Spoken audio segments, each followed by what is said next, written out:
Hayırlı yıllar bulsun. Bu düşenbede biz hicri yıl boyunca 1435 yılga ayak bastık.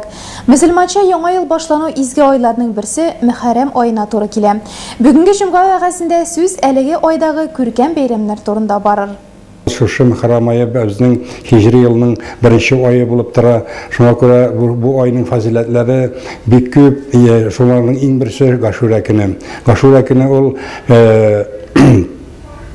onun şeklinde bulaydı, onun şeklinde bu günün fazileti nesenen tıra çünkü Allah subhanahu teala şu şekilde yerlerini köklerini yaratkan şu şekilde Adem Aleyhisselam'ın tövbesi kabul edilip onun günahları yarlık alınan şu şekilde İbrahim Aleyhisselam uttan kıtılgan ki şu şekilde Musa Aleyhisselam'ın kavmi Beni İsrail Firavun'un yavuzluğundan kaçıp kıtılıp Firavun şu dengiz suyunda batıp kalganken hem de şulay yok Nuh peygamberinin su batudan kıtılıp kalganken kimyası jirge gitkenken hem başkalar şuna göre Peygamberimiz Muhammed Mustafa sallallahu aleyhi ve sellem de aytgan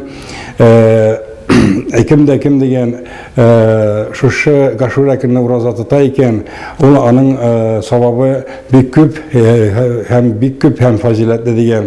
Çünkü Peygamberimiz Mekke'den Medine'ye köçüp kelgach Yahudilerning şu urozani tutganlarini ko'rgach so'ragan ishni tutasiz degach Yahudilar aytganlar bizning mana şu kunni Musa alayhissalom mana hammaning qavmi Firavundan qutulganken ham şu kunni Musa alayhissalom uroza tutib qarşılagan edi. Şuna göre biz de uroza tutib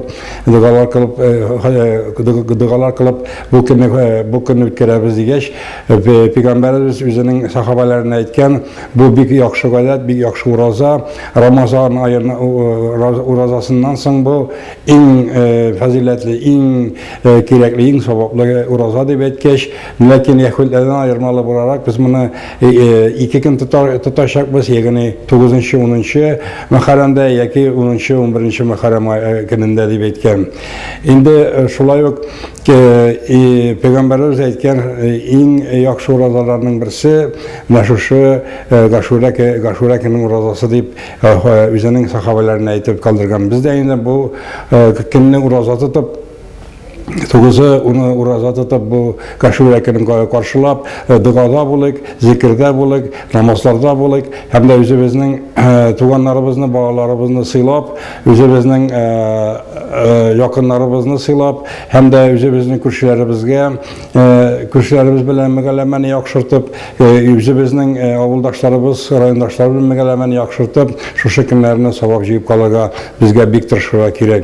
Shunga ko'ra jamoat sizni shu Ashura kuni bilan Muharram oyi bilan chin ko'ngildan qutlab, gaylagizda itigizlik, esenlik, baxt, qayg'u hasrat ko'rmisha, bola qayg'usini bilmisha, bu istallaring har vaqtda rizqlar bilan, halol rizqlar bilan to'lib turib, sizning yurtda haram ham xamir qilmasaydi deb chin ko'ngildan sizni qutlab qolaman shu kun bilan. Assalomu alaykum rahmatullohi va barakatuh.